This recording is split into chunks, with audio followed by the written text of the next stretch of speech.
আসসালামু আলাইকুম ওরহমতুল্লাহি ওবরাকাত। বিসমিল্লাহ, আলহামদুলিল্লাহ, ওয়াসসালাতু ওয়াসসালামু আলা রাসূলিল্লাহ। আমরা আবারও ফিরে এসেছি আমাদের সিরাত সিরিজের ১৩তম পর্বে। গত ১২তম পর্বে আমরা শুনেছিলাম ৩১৩ জন ইমানে বলিয়ান সাহাবী কীভাবে বদরের প্রান্তরে এসে উপস্থিত হয়েছেন। সেই রহমতের বৃষ্টি মুসলমানদের ক্লান্তি ধুয়ে দিয়েছিল, আর কাফেরদের জন্য তৈরি করেছিল কর্দমাক্ত এক পিচ্ছিল পথ। সেই রাতে সাহাবীগণ গভীর শান্তিতে ঘুমিয়েছিলেন, আর আমাদের প্রিয় নবী সাল্লাল্লাহু আলাইহি ওয়াসাল্লাম অঝরে কেঁদেছিলেন আল্লাহর দরবারে। আজ সেই মহেন্দ্রক্ষণ, আজ ১৭ই রমজান, হিজরি ২য় সন। এখন ভোরের আলো ফুটতে শুরু করেছে। আজই সেই দিন, যেদিন ইতিহাসের মোড় ঘুরে যাবে। চলুন বদরের সেই রণক্ষেত্রের একদম মাঝখানে আমরা প্রবেশ করি। ভোরের বেলা রাসূলুল্লাহ সাল্লাল্লাহু আলাইহি ওয়াসাল্লাম অত্যন্ত নিপুণভাবে যুদ্ধের সারি বা কাতার ঠিক করছিলেন। তার হাতে ছিল একটি ধনুক। তিনি সাহাবীদের কাঁধে কাঁধ মিলিয়ে সারিবদ্ধ হতে নির্দেশ দিচ্ছিলেন। এই সময় একটি চমৎকার ও আবেগপূর্ণ ঘটনা ঘটে। সাহাবী সাউবাদ ইবনে গাজিয়া রাদিয়াল্লাহু তাআলা আনহু কাতার থেকে একটুখানি সামনে এগিয়েছিলেন। নবীজি সাল্লাল্লাহু আলাইহি ওয়াসাল্লাম হাতের ধনুক দিয়ে তার পেটে হালকা খোঁচা দিয়ে বললেন, সাউদা, কাতারে ফিরে এসো, সমান হয়ে দাঁড়াও।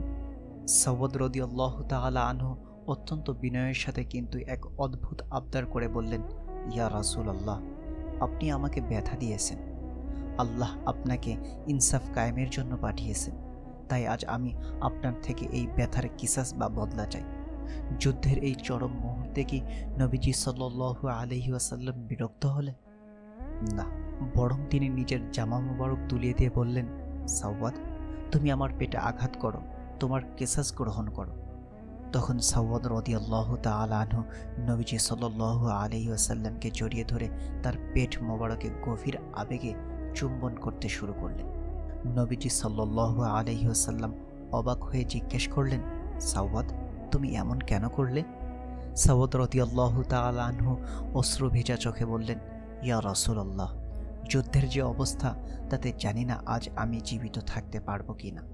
তাই আমি চেয়েছিলাম মৃত্যুর আগে আমার শরীরের সাথে যেন আপনার পবিত্র দেহের স্পর্শ লাগে।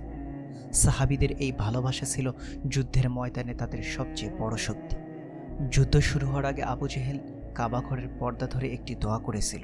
সে বলেছিল, হে আল্লাহ, আমাদের দুই দলের মধ্যে যারা আত্মীয়তার বন্ধন বেশি ছিন্নকারী এবং যারা ভুল পথে আছে, আজ তুমি তাদের ধ্বংস করো। সে জানত না যে সে নিজের ধ্বংসই ডেকে আনছে। আল্লাহ তাআলা তার সে দোয়া কবুল করলেন, কিন্তু তার বিপক্ষে। এরপর কুরাইশ বাহিনী দম্ভ ভরে গান গাইতে গাইতে এবং বাদ্যযন্ত্র বাজাতে বাজাতে যুদ্ধের ময়দানে অগ্রসর হল। যুদ্ধের প্রাচীন আরব্য নীতি অনুযায়ী প্রথমে শুরু হলো মল্লযুদ্ধ। কুরাইশদের পক্ষ থেকে দম্ভ ভরে বেরিয়ে এলো উতবা ইবনে রাবি, তার ভাই সাইবা এবং তার পুত্র ওয়ালিদ ইবনে উতবা। তারা হুঙ্কার দিয়ে বলল, মদিনার কৃষকদের আমরা চাই না, আমাদের সমকক্ষ কুরাইশদের পাঠাও। রাসূলুল্লাহ সাল্লাল্লাহু আলাইহি ওয়াসাল্লাম নির্দেশ দিলেন হযরত হামজা রাদিয়াল্লাহু তাআলা আনহু, হযরত আলী রাদিয়াল্লাহু তাআলা আনহু এবং উবাইদা ইবনুল হারিস রাদিয়াল্লাহু তাআলা আনহুকে।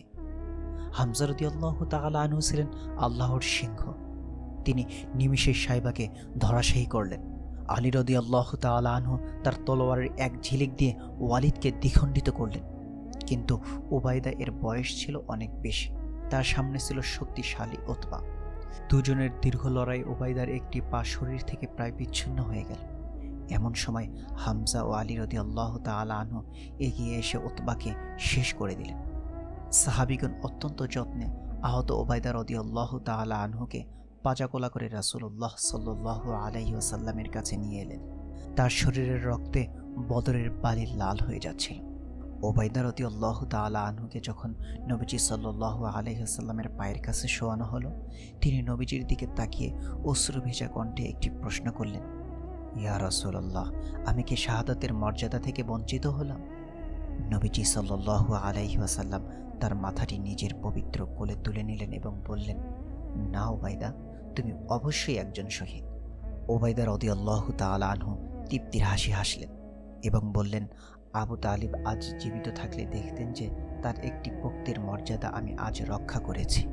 নবীজির পায়ের কাছে মাথা রেখে সাহাবী উবাইদা রাদিয়াল্লাহু তাআলা আনহু জান্নাতের উদ্দেশ্যে পাড়ি জমালেন।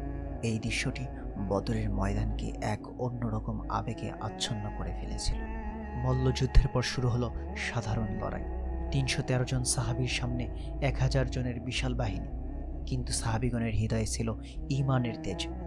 রাসূলুল্লাহ সাল্লাল্লাহু আলাইহি ওয়াসাল্লাম তার তাঁবু থেকে বের হয়ে এক মুঠো মাটি বা পাথর হাতে নিলেন এবং কাফেরদের দিকে ছড়িয়ে দিয়ে বললেন, শাহাতিল ওয়াজহ, অর্থাৎ চেহারাগুলো বিকৃত হোক। এই এক মুঠো মাটি অলৌকিকভাবে প্রতিটি কাফেরদের চোখে মুখে প্রবেশ করল। তারা দিশেহারা হয়ে পড়ল। ঠিক সেই মুহূর্তে আল্লাহ তাআলা আসমান থেকে সাহায্য পাঠালেন। পবিত্র কোরআনে বলা হয়েছে, আমি তোমাদের সাহায্য করব ১,০০০ ফেরেশতা দিয়ে, যারা সারিবদ্ধভাবে আসবে। সাহাবীগণ যুদ্ধের ময়দানে অদ্ভুত সব শব্দ শুনতে পাচ্ছিলেন। তারা দেখলেন অদৃশ্য কোনো শক্তির আঘাতে কাফেরদের মাথাগুলো খসে পড়ছে। ফেরেশতা জিবরাইল আলাইহিস সালাতু ওয়াসসালাম স্বয়ং সেই যুদ্ধে একটি সাদা ঘোড়ায় চড়ে অংশগ্রহণ করেছিলেন। কাফেরদের বড় বড় নেতা উমাইয়া ইবনে খালফ, উতবা, সাহেবা একে একে ধ্বংস হতে লাগলো। যুদ্ধের ময়দানে সবচেয়ে নাটকীয় ঘটনাটি ছিল আবু জেহেলের মৃত্যু। মদিনার ২ আনসার কিশোর মুওয়াজ এবং মুওয়াজ, তারা যুদ্ধের ময়দানে এসে আব্দুর রহমান ইবনে আউফ রাদিয়াল্লাহু তাআলা আনহুকে জিজ্ঞেস করলেন, চাচাজান, আবু জেহেল কোনটা? আব্দুর রহমান ইবনে আউফ রাদিয়াল্লাহু তাআলা আনহু অবাক হয়ে জিজ্ঞেস করলেন, কেন বাবা, তোমরা তাকে দিয়ে কি করবে? তারা বলল, আমরা শপথ করেছি যে পাপিষ্ঠ রাসূলুল্লাহ সাল্লাল্লাহু আলাইহি ওয়াসাল্লামকে গালি দেয়, আজ হয় তাকে শেষ করব, নয়তো নিজেরা শহীদ হব। একটু পরেই আবু জেহেলকে ঘোড়ায় চড়ে চক্কর দিতে দেখে আব্দুর রহমান ইবনে আউফ রাদিয়াল্লাহু তাআলা আনহু ইশারা করলেন। বাজ পাখির মতো সেই 2 কিশোর আবু জেহেলের উপর ঝাঁপিয়ে পড়ল। তারা তার পা কেটে দিল এবং তাকে মাটিতে লুটিয়ে ফেলল। অহংকারী আবু জেহেল, যে নিজেকে আরবের অধিপতি মনে করত, মদিনার 2 কিশোরের হাতে আজ তার দম্ভ ধুলাই মিশে গেল। যুদ্ধের শেষে আব্দুল্লাহ ইবনে মাসউদ রাদিয়াল্লাহু তাআলা আনহু গিয়ে তার মাথা বিচ্ছিন্ন করলেন এবং নবীজির কাছে নিয়ে এলেন।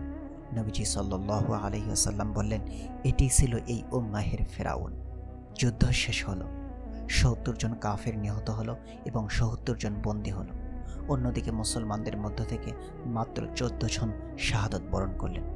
রাসূলুল্লাহ সাল্লাল্লাহু আলাইহি ওয়াসাল্লাম নির্দেশ দিলেন কাফেরদের লাশগুলোকে বদরের একটি পরিত্যক্ত কূপে নিক্ষেপ করতে। লাশগুলো ফেলার পর নবীজি সাল্লাল্লাহু আলাইহি ওয়াসাল্লাম সেই কূপের পাশে গিয়ে দাঁড়ালেন। তিনি এক এক করে বড় বড় নেতাদের নাম ধরে সম্বোধন করে বললেন, হে উতবা, হে সাহেবা, হে আবু জেহেল, তোমাদের প্রতিপালক তোমাদের যে আযাবের ভয় দেখিয়েছিলেন তা কি আজ সত্য হিসেবে পেয়েছ? আমরা তো আমাদের প্রতিপালকের দেওয়া বিজয়ের ওয়াদা সত্য হিসেবে পেয়েছি। সাহাবী ওমর রাদিয়াল্লাহু তাআলা আনহু অবাক হয়ে বললেন, ইয়া রাসূলুল্লাহ, আপনি কি এই প্রাণহীন দেহগুলোর সাথে কথা বলছেন? নবীজি সাল্লাল্লাহু আলাইহি ওয়াসাল্লাম বললেন, ওমর, আল্লাহর কসম, তুমি তাদের চেয়ে বেশি শুনছ না, কিন্তু তারা আজ উত্তর দেওয়ার ক্ষমতা হারিয়েছে।